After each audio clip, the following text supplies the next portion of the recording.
Audio Jungle।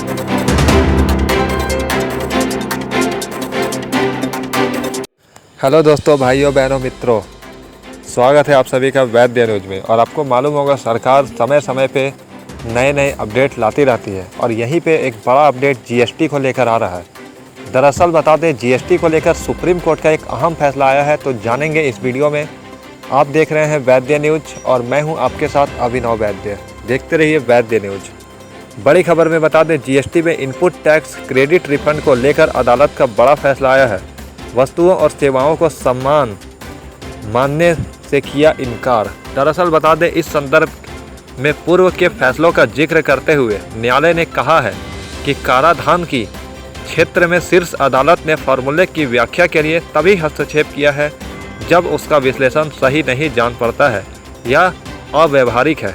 दरअसल बता दें, उच्च न्यायालय ने सोमवार को एक महत्वपूर्ण फैसले में केंद्र की याचिका को स्वीकार करते हुए कहा है कि सीजीएसटी कानून और नियमों के तहत उपयोग नहीं हुए इनपुट टैक्स क्रेडिट यानी कि आईटीसी के रिफंड के मामले में वस्तुओं और सेवाओं को समान नहीं माना जा सकता है। न्यायालय ने कहा है कि रिफंड मांगना कोई संवैधानिक अधिकार नहीं है, बल्कि यह विधि के तहत संचालित है। शीर्ष अदालत ने केंद्रीय माल एवं सेवा कर सीजीएसटी कानून की धारा 54(3) की वैधता को बरकरार रखा। यह धारा उपयोग में नहीं आए आईटीसी की वापसी से जुड़ी है।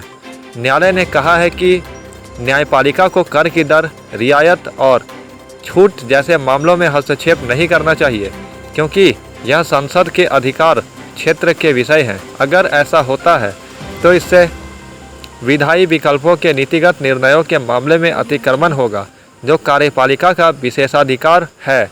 न्यायाधीश डीवाई चंद्रचूड़ और न्यायाधीश एमआर शाह की पीठ में एक मामले में जुड़े गुजरात और मद्रास उच्च न्यायालयों के परस्पर विरोधी निर्णयों पर विभिन्न याचिकाओं की सुनवाई करते हुए यह निर्णय सुनाया है। दोनों उच्च न्यायालय ने इस बारे में अलग अलग निर्णय दिए थे कि क्या सीजीएसटी के तहत इनपुट टैक्स की वापसी के नियम वस्तुओं पर और सेवाओं के समान रूप से लागू होंगे। शीर्ष अदालत ने गुजरात उच्च न्यायालय के उस फैसले को खारिज कर दिया जिसमें उसने केंद्रीय माल एवं सेवा कर सीजीएसटी नियम के तहत 89(5) के अवैध करार दिया है। न्यायाधीश चंद्रचूड़ ने 140 पृष्ठ के फैसले को लिखते हुए मद्रास उच्च न्यायालय के निष्कर्षों पर सहमति व्यक्त की है। उच्च न्यायालय ने नियम की वैधता को बरकरार रखा है। शीर्ष अदालत ने कहा है कि रिफंड का दावा नियमों से संचालित होता है। रिफंड मांगना कोई संवैधानिक अधिकार नहीं है।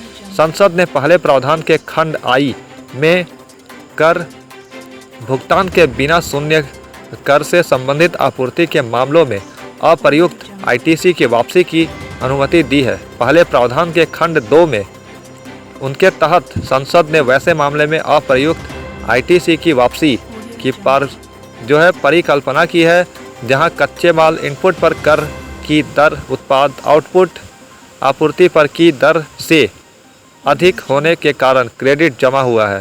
फैसले में कहा गया है कि जब रिफंड के लिए न कोई संवैधानिक गारंटी है और न ही कानून में इसका अधिकार है, तो यह दलील स्वीकार नहीं किया जा सकता कि बिना उपयोग वाले आईटीसी की वापसी के मामले में वस्तुओं और सेवाओं को समान रूप से माना जाना चाहिए।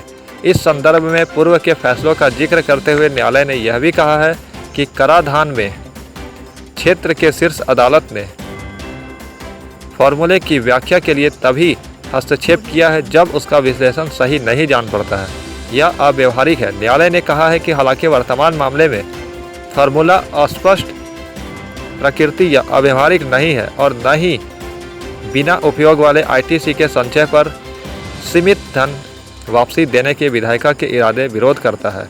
हालांकि शीर्ष अदालत ने इस दलित को स्वीकार किया है कि फॉर्मूले में व्यवहारिक प्रभाव के परिणामस्वरूप कुछ विसंगतियां हो सकती है। पीठ ने कहा है कि हमें ऐसे में मामले में विधायिका के अधिकार क्षेत्र में हस्तक्षेप से बचना चाहिए। हालांकि हम उसको देखते हुए जीएसटी परिषद के फॉर्मूले पर पुनर्विचार करते हुए इस संबंध में नीतिगत निर्णय लेने का आग्रह करते हैं।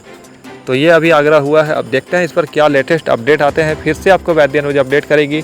अभी फ़िलहाल के लिए इतना ही जो बड़ा अपडेट निकल कर आया है। तो अब बताते हैं आपको अगला अपडेट कब आता है, कैसे आता है। वैद्य न्यूज अपडेट कर देगी। फिलहाल के लिए मुझे दीजिए इजाज़त।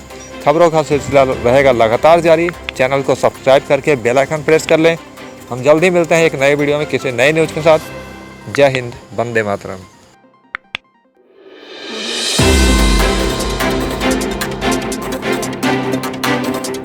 Audio Jungle.